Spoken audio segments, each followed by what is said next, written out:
1991 Topps Football Cards, 10 Most Valuable. The best thing about 1991 Topps football cards is that you don't have to work too hard to understand them.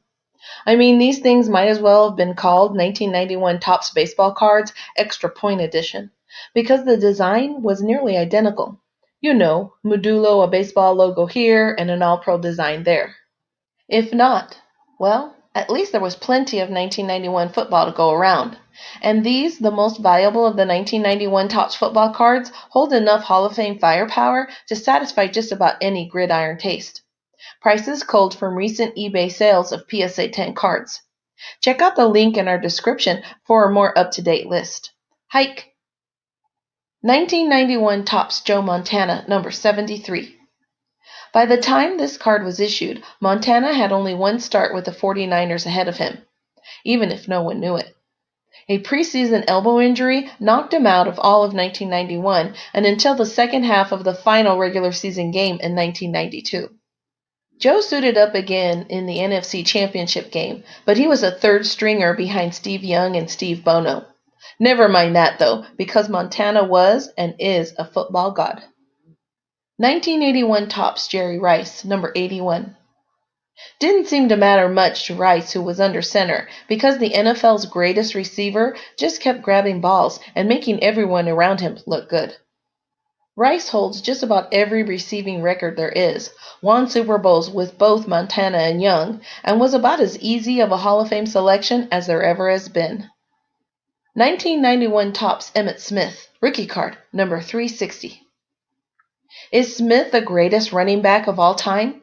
The record book says yes, seeing how Emmett owns most of the career rushing marks that mean everything, and he's second only to Rice in total yards from scrimmage. Those 3 Super Bowl wins with the Cowboys don't hurt anything either. 1991 Topps Barry Sanders, number 415. If you don't like Smith as the greatest running back ever, then how about Barry Sanders? These two guys passed the rushing title trophy back and forth for years before Barry retired unexpectedly at age 30 in 1998. Lions fans are still reeling from that decision, and the what-ifs factor keeps Sanders strong in the hobby. 1991 Topps John Elway, number 125. Elway was just trotting along at this point in his career after 3 Super Bowl blowouts in his first 7 seasons. He was still throwing for big yards and tossing about as many touchdowns as interceptions, but his story had been told.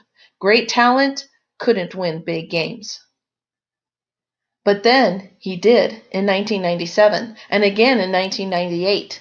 And yup, a stronger defense and guys like Shannon Sharpe and Terrell Davis made the wins possible, but the Broncos wouldn't have been Super Bowl champions without number 7. 1991 Topps Troy Aikman, number 371.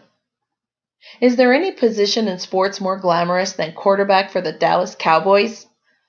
I mean, sure, long reliever for the Orioles is pretty heady too, but other than that, Aikman played the role to the hilt too, winning 3 titles in the 1990s and punching his card to Canton. 1991 Topps Thurman Thomas, number 52. Thomas was one of the premier backs of the 1990s, and he helped Buffalo pound their way to 4 consecutive Super Bowls. Of course, they lost them all and became one of the most tired parts of the NFL. Can't somebody besides the Bills win the AFC, please? Thing is, those teams were pretty great, and so was Thomas. 1991 Topps Warren Moon, number 233. It took Moon a good long while to land in the NFL, but he made the jump at 28 in 1984 after several superstar seasons with the CFL.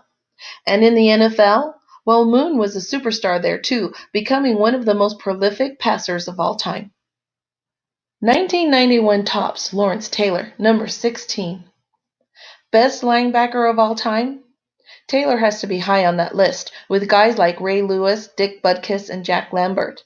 And Taylor certainly helped make the sack a thing, like a real thing. 1991 Topps Otis Anderson, number 20.